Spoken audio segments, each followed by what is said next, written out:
Hello दोस्तों, electrical engineering की एक और वीडियो में आप सभी का एक बार फिर से स्वागत है। मैं हूं आपका दोस्त जगदीश जोशी।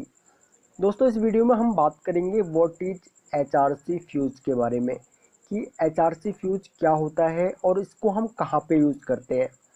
देखिए, सबसे पहले बात कर लेते हैं कि इसका वर्किंग प्रिंसिपल क्या है और ये किस किस रेंज में मार्केट में अवेलेबल होते हैं। ओके, तो वीडियो स्टार्ट करने से पहले मैं आपको बताना चाहूँगा कि अगर आप इस चैनल पर न्यू हैं तो आप इस चैनल को सब्सक्राइब कर लीजिए और सब्सक्राइब करने के बाद जो बगल में बेल आइकॉन है उसे ऑन कर लीजिएगा ताकि यूट्यूब आपको हमारी सभी न्यू वीडियोज़ की नोटिफिकेशन लगातार भेजता रहे। तो चलिए स्टार्ट करते हैं। देखिए, एचआरसी फ्यूज जो होते हैं वो 1 एम्पियर से 500 एम्पियर या फिर उससे ज़्यादा के मार्केट में अवेलेबल होते हैं। ठीक है, तो हम अपनी रिक्वायरमेंट के हिसाब से हम एचआरसी फ्यूज को अपने सर्किट में लगा सकते हैं। ठीक है, एचआरसी फ्यूज के अंदर क्या होता है, ये देखिए इसके ये जो बॉडी है, जो कंटेनर है, ये अ, चिकनी मिट्टी जो होती है उसकी बनी होती है या फिर पत्थर की बनी होती है। ठीक है, वो मेटल जो बॉडी है वो बॉडी बनाने वाली कंपनी के ऊपर डिपेंड करता है कि वो किसकी बनाते हैं या फिर हम किस रेंज का एचआरसी फ्यूज खरीद रहे हैं, ये उसके ऊपर भी डिपेंड करता है। ठीक है, और ये इसके दो टर्मिनल होते हैं, एक टर्मिनल ये है और एक टर्मिनल ये है। ठीक है, ये दो टर्मिनल होते हैं जो कि हम एक पे इनपुट देते हैं और दूसरे से आउटपुट लेते हैं। ठीक है, जो ये टर्मिनल हैं ये कॉपर के या फिर एल्युमिनियम के, तो ये करंट रेटिंग के ऊपर डिपेंड करता है कि अगर कॉपर के हैं या फिर एल्युमिनियम के हैं। अगर हाई रेटिंग का एचआरसी फ्यूज है तो ये कॉपर के टर्मिनल यूज होंगे यहाँ पे, और लो करंट रेटिंग के लिए अगर हम यूज कर रहे हैं तो यहाँ पे एल्युमिनियम के भी होते हैं। ओके, तो एचआरसी फ्यूज हम वहाँ पे यूज़ करते हैं जहाँ पे हमको मतलब मैक्सिमम जो ज़्यादा जो छोटे वाले फ्यूज़ होते हैं, हमारे जो नॉर्मल फ्यूज़ होते हैं जिनको हम वहाँ पे यूज़ नहीं कर सकते। मान लीजिए हमारा जो सर्किट ब्रेकर है, सर्किट ब्रेकर से पहले अगर हमको फ्यूज़ लगाना हो तो वहाँ पे हम नॉर्मल फ्यूज़ नहीं लगा सकते, है ना। तो वहाँ पे हम एचआरसी फ्यूज़ को लगाते हैं। जो फ्यूज़ का नॉर्मल वर्क होता है, एचआरसी फ्यूज़ का भी वही वर्क होता है ना। ये भी सेम शॉर्ट सर्किट के केस में या फिर ओवर करंट के केस में ये भी नॉर्मल फ्यूज की तरह मेल्ट हो जाता है। ठीक है, फ्यूज एचआरसी फ्यूज का भी वही वर्किंग प्रिंसिपल है जो एक हमारा नॉर्मल फ्यूज का है। बट एचआरसी फ्यूज ये है कि ये थोड़े से ट्रस्टेड होते हैं, क्योंकि जब ये मेल्ट होते हैं तो मेल्ट होने के बाद इनके अंदर जो आर्क पैदा होता है वो आर्क पैदा नहीं हो पाता, है ना। तो चलिए देखते हैं, ये एचआरसी फ्यूज है हमारा। ठीक है, ये इसके दो टर्मिनल हैं जैसे कि मैंने आपको बताया था, और ये इसका कंटेनर है। ओके, अब ये देखिए, ये एचआरसी फ्यूज का जो अगर हम टॉप व्यू से अगर इसको देखें तो टॉप व्यू से ये कुछ इस तरीके से का दिखता है, और यहाँ पे इसका ये टर्मिनल है। ठीक है, यहाँ पे हम इसको इनपुट या आउटपुट, यहाँ से इनपुट ले लें या फिर दूसरी जगह से इनपुट दे दें या फिर दूसरी जगह से आउटपुट ले लें, वो उससे कोई फ़र्क नहीं पड़ता।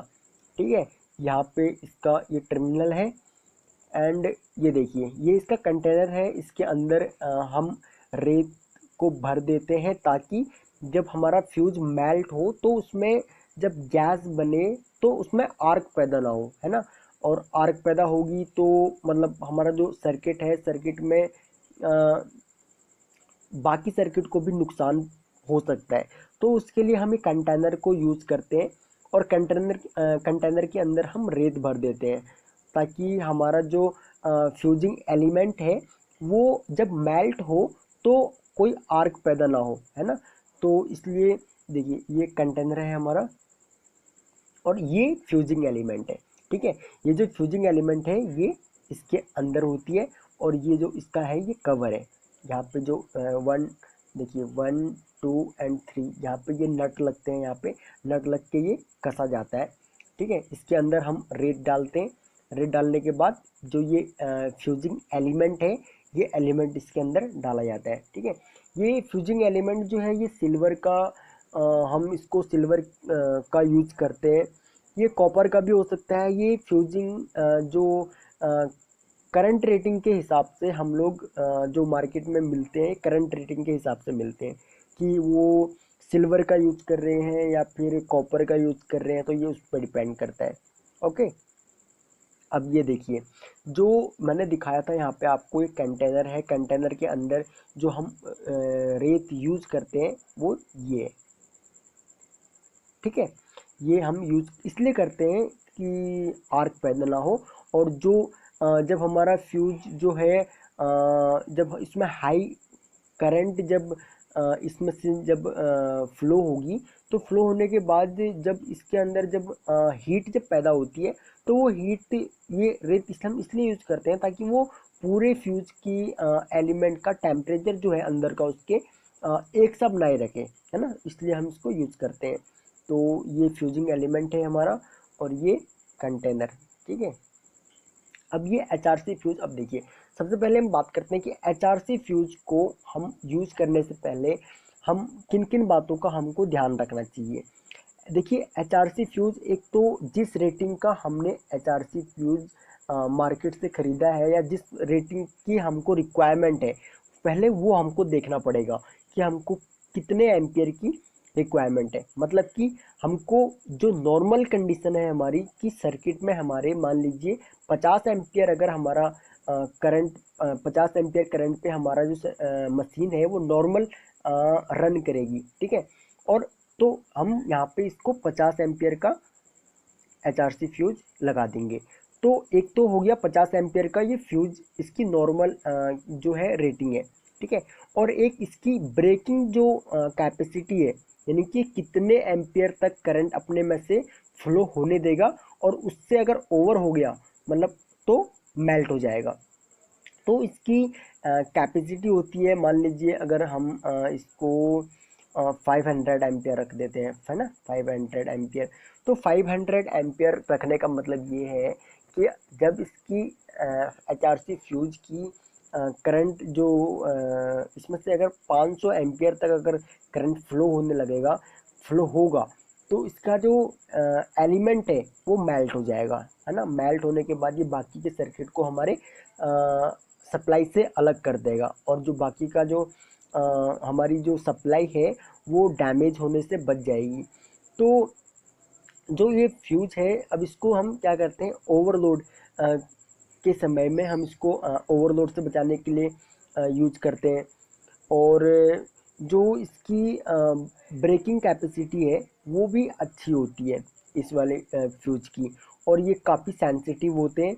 और जो इसकी जो हम जब इसकी जो मेल्टिंग, जिस टाइम ये मेल्ट होता है उस टाइम ये किसी मतलब सर्किट ब्रेकर या फिर जैसे कि रिले होती है, जब हमारी रिले ट्रिप करती है रिले तो आवाज़ करती है ना, कट कट कट कट की आवाज़ करती है, देखा होगा आपने। तो इसके अंदर ऐसा कुछ नहीं है, जब ये मेल्ट होता है तो किसी भी तरीके का कोई आवाज़ नहीं करता, ठीक है। और ये फ्यूज़ जो है ये बाकी फ्यूज़ से काफ़ी भरोसेमंद फ्यूज़ है, और इसका कोई मेंटेनेंस का खर्च नहीं है कि हमको ये मेंटेनेंस करना पड़े, इसका ऐसा कोई मेंटेनेंस की ज़रूरत नहीं है हमको। और इसकी जो परफॉर्मेंस है वो भी काफ़ी अच्छी होती है। एचआरसी फ्यूज़ को लगाने का कुछ मतलब डिसएडवांटेजेस भी हैं, जैसे कि एक नॉर्मल फ्यूज़ में होते हैं, तो ये भी एक फ्यूज़ ही है, बट ये काफ़ी ट्रस्टेड फ्यूज़ होते हैं, और जहाँ पे हाई वैल्यू का करंट फ्लो हो रहा हो हम उनको वहाँ पे यूज़ करते हैं ज़्यादातर। अगर आपने कभी अगर पैनल रूम, अगर आप कॉलेज में पढ़ रहे हैं या फिर अगर आप कहीं कंपनी में काम कर रहे हैं, तो आप देखिएगा कि जो पैनल रूम होता है, पैनल रूम में हम पैनलों के अंदर एचआरसी फ्यूज ज़रूर यूज़ करते हैं। तो इसका एक डिसएडवांटेजेस भी होता है कि डिसएडवांटेज इसका ये है कि अगर ये मेल्ट हो गया, अगर ये मान लीजिए दिन में अगर 10 बार अगर हमारा एचआरसी फ्यूज़ अगर मेल्ट हो जाता है, तो हमको 10 के 10 बार नया एचआरसी फ्यूज़ लगाना पड़ेगा। ऐसा नहीं है कि हम एचआरसी फ्यूज़ को इसका मेंटेनेंस नहीं कर सकते हम, तो हमको ये नया ही खरीदना पड़ेगा, है ना। तो इसलिए ये थोड़े से कॉस्टली पड़ जाते हैं, और सबसे बड़ा डिसएडवांटेज भी इसका यही है। तो आई होप कि ये वीडियो आपको पसंद आई होगी। अगर आपको ये वीडियो पसंद आए तो आप इस वीडियो को लाइक करके हमारा मनोबल बढ़ा सकते हैं, और अपने फ्रेंडों में भी इस वीडियो को शेयर कर सकते हैं। अगर आप इस चैनल पर न्यू हैं तो आप इस चैनल को सब्सक्राइब कर लीजिए और आप हमारा एंड्रॉयड एप्लीकेशन भी डाउनलोड कर सकते हैं। ऐप का लिंक मैं आपको इसी वीडियो के नीचे डिस्क्रिप्शन में दे दूंगा। Okay guys, thanks for watching. जल्द मिलते हैं अपनी नेक्स्ट वीडियो में।